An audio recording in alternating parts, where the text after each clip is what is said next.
येणार त्याच्यात. त्याच्यात आमचे जे शहराचे इकडचे स्थानिक नेते आहेत ते योग्य वेळी घोषणा करतील. सर एकच मला आपण कुठच्या माध्यमातून तेवढं सांगा आणि मग तसं सांगा. हा बसून विचारलं तरी चालेल.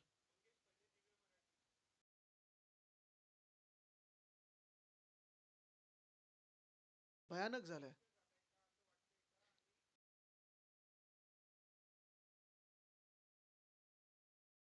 निश्चितपणे कमी पडलेले आहेत. कायदा सुव्यवस्थेचा प्रश्न आम्ही आपल्याच माध्यमातून जो आहे तो सातत्याने बघत असतो. कुठे कुठची गँग, कुठे कुठची टोळी, कुठे काय दुसरं होत असतं. म्हणजे एवढं भयानक होत चाललेलं आहे आणि त्याला जोडून आता ड्रग्सचा नवीन विषय तर आलेलाच आहे. पण मला वाटतं हे सगळं एक धोक्याची घंटा नुसतं आत्तासाठी नाही, तर भविष्यासाठी आहे. कारण जेव्हा आपण ट्रॅफिक पाहतो, ट्रॅफिकचा विषय पाहतो किंवा लॉ अँड ऑर्डर पाहतो, कायदा सुव्यवस्था पाहतो. हे सगळं होत असताना एखाद्या शहराकडे उद्योग का जातात, नवीन उद्योग का जातात किंवा इन्व्हेस्टमेंट का जाते, तर ते शहर राहण्यासारखं असतं. आत्ता जर आपण पाहिलं तर हिंजवडीकडे जाताना संध्याकाळी देखील एवढा भयानक ट्रॅफिक असतो. शहरातल्या शहरात जाण्यासाठी 15-20 मिनिटाचं जे अंतर आहे ते जवळपास 1.5-2 तासाचं झालेलं आहे. आणि ह्याच सोबत जेव्हा कायदा सुव्यवस्थेचे प्रश्न निर्माण होतात, तेव्हा धोक्याची घंटा ही नुसतं आपल्या शहरासाठी नाही तर राज्यासाठी आहे. राज्यात सरकार आहे की नाही आणि गृहमंत्री नेमके कोण आहेत, ह्याच्यावर प्रश्न उपस्थित होतो. सॉरी ह्यांचं एक मगाशी तुमचं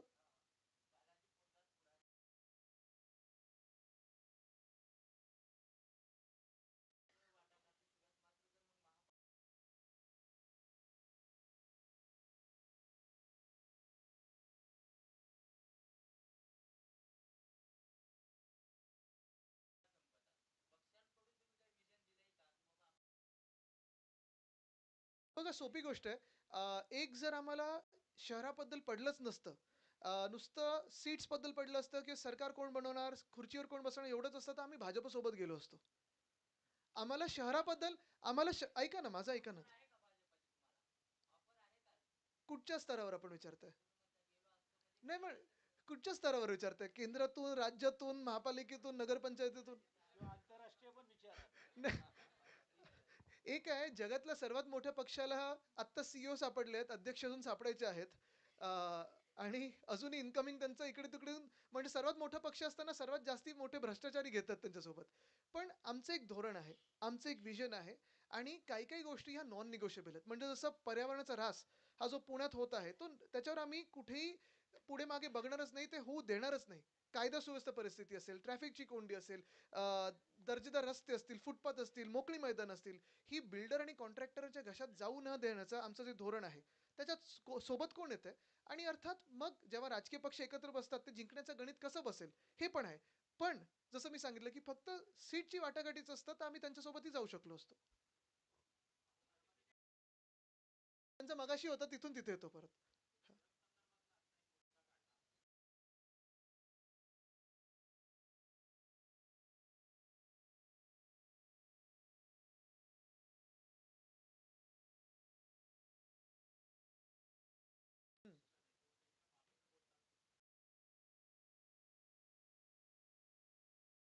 त्यांच्यापेक्षा ते आम्हाला सांगतात, ते आपल्यापेक्षा जास्ती आम्हाला सांगतात. पण एक महत्वाचं आहे, खासदारांनी पत्र जे दिले ते गृहमंत्र्यांनी दिलंय.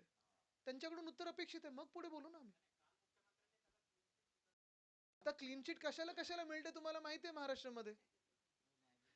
एक मस्त सगळं काही करून मोकळं व्हायचं आणि क्लीन चिट घ्यायची आणि एकाच पक्षावर कारवाई होते. दुसऱ्या मित्र पक्षावर कारवाई का नाही होते हा पण प्रश्न सीएम साहेबांनी उत्तर दिलं पाहिजे. एक मिनिट त्यांचं मागून एक होता प्रश्न.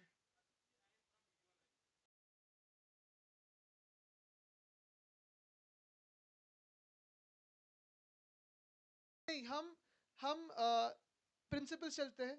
हमारी नैतिकता ये सबसे महत्वपूर्ण है हमें. जो भी भ्रष्टाचार में डूबे हुए हैं, जिसको भी छुपाने की जैसी कुछ चीजें हैं, जिसको भी जेल का डर है, वो जा रहे हैं वहां. और वो जाने के लिए हमारे दरवाजे भी खुले हैं. और जो अच्छे लोग हैं जो काम करना चाहते हैं, इस देश के लिए काम करना चाहते हैं, देश हित के लिए काम करना चाहते हैं, अपनी मिट्टी के लिए काम करना चाहते हैं, उनको आने के लिए स्वागत है. तो आज हमने भाजपा की साथ क्यों छोड़ी? अगर आपको याद होगा तो 2014 के पहले जो हम सरकार बनाने की एक आशा रखते थे, वो इसलिए रखते थे कि हम स्वच्छ सरकार बनाएंगे, साफ सरकार बनाएंगे. उसके बाद अगर आप देखें तो हर साल जैसे भाजपा में सारे के सारे पार्टी से सब भ्रष्टाचारी लोग लेने के लिए लगे, तो फिर पार्टी विद डिफरेंस यानी यही डिफरेंस रहा है कि सब दूसरे पक्ष अभी साफ हो गए और इनका वॉशिंग मशीन खराब हो गया.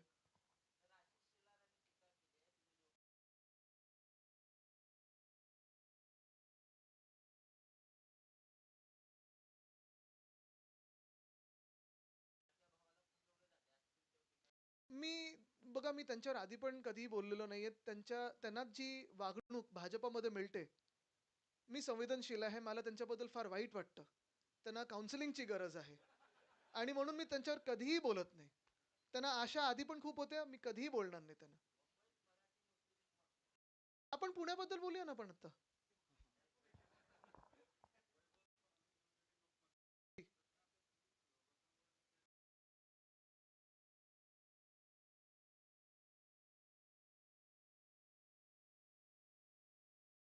नाही मी जास्ती वेळा आलोय. 7 वेळा नाही हो. मी वर्षात 7 वेळा आलेलो असेल. जास्ती वेळा आलोय. मी कसं मोजणार? तुम्ही आत्ता मोजलं ना 7 वेळा. चला.